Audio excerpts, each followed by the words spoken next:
नमस्कार, मी डॉक्टर शिवारी वाघ, संचालक आस्पायर education institute, Chhatrapati Sambhajinagar. विद्यार्थी मित्रांनो, नीट 2025च्या संदर्भाने अर्ज प्रक्रियेची सुरुवात ऑलरेडी झालेली आहे. 7 फेब्रुवारीपासून 7 मार्चपर्यंत या ॲप्लिकेशन प्रोसेसमध्ये आपल्याला जाता येईल आणि 2025ची होणारी नीट परीक्षा आपल्याला रीतसर देता येईल. परंतु नीट परीक्षेचे अर्ज भरत असताना विद्यार्थी व पालकांना बऱ्याचशा अडचणी येत आहेत. त्यामध्ये प्रामुख्यानं जे नवीन आपल्याकडे प्रश्न उपस्थित झालेले आहेत त्या संदर्भानं आपण शॉर्टमध्ये काही गोष्टीचं सोल्युशन या ठिकाणी सांगणार आहोत. काही विद्यार्थ्यांचे फोटो अपलोड होण्यासाठी अडचण येते. बऱ्याचदा साईज मॅच केली आहे किंवा त्याची केबीची साईज पण बरोबर आहे तरीही फोटो अपलोड होत नाही. तर त्याचं एक मुख्य कारण असं मी जे स्वतः फेस केलं ते पण तुमच्यासाठी शेअर करतोय.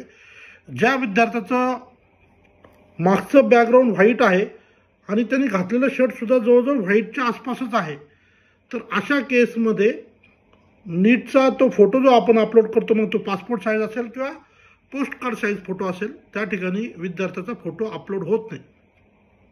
तर अशा वेळेस सगळ्या विद्यार्थ्यांसाठी एक महत्त्वाची सूचना, आपण जे फोटो काढलेले आहेत ते फोटो काढत असताना आपलं बॅकग्राऊंड जरी व्हाईट आवश्यक असलं तरी आपण आपलं जे शर्ट असेल ते व्यवस्थित कलरफुल घाला. अगदीच व्हाईटला मॅच होईल असे शर्ट घालून फोटो काढू नका. परत तुमचा खर्च वाढेल. परत नव्यानं जाऊन वेगळे शर्ट घालून तुम्हाला परत नव्यानं फोटो काढावे लागतील. तर ही काळजी तुम्ही अवश्य घ्या.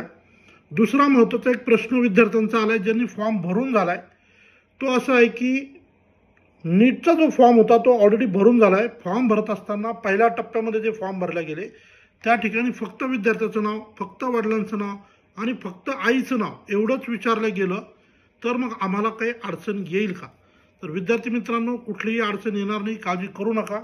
तुम्ही जर रीतसर सगळे डिटेल्स फिल केलेले आहेत, अकॅडमिक डिटेल्स व्यवस्थित फिल केलेले आहेत, रीतसर सगळे डॉक्युमेंट्स अपलोड केलेले आहेत आणि सगळ्यात महत्त्वाचं तुम्ही फीज भरलेली आहे, तर तुमचं हॉल तिकीट येणार आणि तुम्हाला परीक्षेला बसता येणार. बऱ्याचदा तुमचे डॉक्युमेंट ब्लड झाले किंवा काही झालं तर यावेळेस NTA वेबसाईटवर अशी सिस्टीम आहे की जर एखादं डॉक्युमेंट तुम्ही ब्लड अपलोड करते ते तिथंच तुमचं, विशेषतः इमेज फॉर्ममधले जे डॉक्युमेंट आहे ते तिथंच तुम्हाला तो मेसेज येतो आणि तुम्हाला ती इमेज प्रॉपरली अपलोड करावी लागते.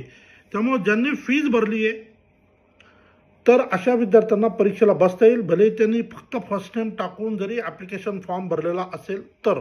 अर्थात अशा विद्यार्थ्यांनी पुढच्या टप्प्यामध्ये आपले आधारचे डिटेल्स ॲड केलेले आहेत, आपले डॉक्युमेंट्स अपलोड केलेले आहेत. त्यामुळं फक्त फर्स्ट टाइम भरल्यामुळं काही अडचण येईल का? तर काहीही अडचण येणार नाही. अर्थात तुम्ही पूर्ण फॉर्मची प्रक्रिया केलेली असावी आणि फीज भरून अर्ज पूर्ण केलेला असावा. सो ज्या विद्यार्थ्यांनी आतापर्यंत अर्ज प्रक्रिया सुरुवात केलेली नसेल, फॉर्म भरलेला नसेल, अशा सगळ्या विद्यार्थ्यांना परत एकदा रिमाइंडर म्हणून सांगतो, अर्ज प्रक्रियेची अंतिम तारीख ही 7 मार्च आहे. ज्यांनी अजून नीटचा फॉर्म भरलेला नसेल त्यांनी लवकरात लवकर आपला नीटचा फॉर्म भरावा आणि येणाऱ्या परीक्षेमध्ये आपण मग त्या पद्धतीनं जे व्यवस्थित सामील होऊ शकतो.